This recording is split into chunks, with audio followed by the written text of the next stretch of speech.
Yeah, I think it's really important for us to be building the networks that can handle all of these new capabilities. Obviously, a lot of focus on AI with last night's launch, and the key advantage that these new modern networks like 5G SA, which is standalone 5G that doesn't rely on the old legacy 4G technology, means they're more service aware, so they can handle whether it's gaming or AI services. They're more intelligent, so they know what you're using them for.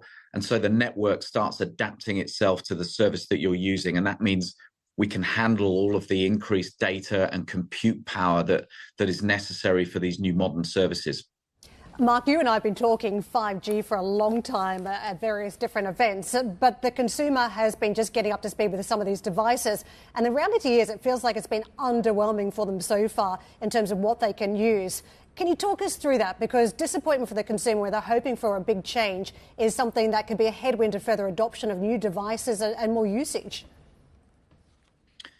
Yeah, I think when our industry talks technology to consumers, it kind of does go over their heads. And I think as an industry, we didn't do a fantastic job at the outset of 5G. And I think unlike 4G, where you had some real step change in capability and what you could do on a smartphone. I mean, 4G really did trigger video on a smartphone, apps like Uber, Facebook, Google Maps, didn't matter what it was. All of that came to ahead with 4G, and 5G really at the beginning.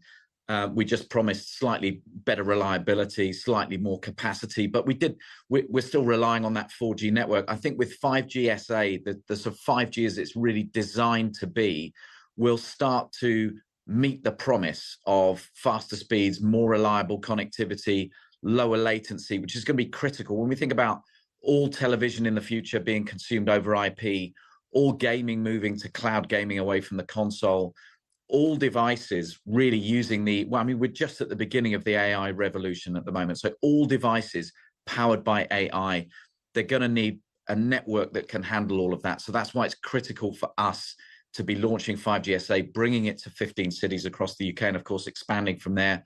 But also, as you said, launching Wi-Fi 7, which is a UK first, and we're one of the first operators globally to launch that new technology, which also can handle all of the data demands of our customers, both in the home and out of the home. Mark, as you talk about being 5G, but also essentially AI ready, what's interesting is this Apple announcement overnight. We thought we were getting some more AI updates here, but the reality is if you buy the iPhone 16, then you're not going to get any of these extraordinary features. You could get them on the iPhone 15. What do you think that's going to do to the upgrade cycle this time?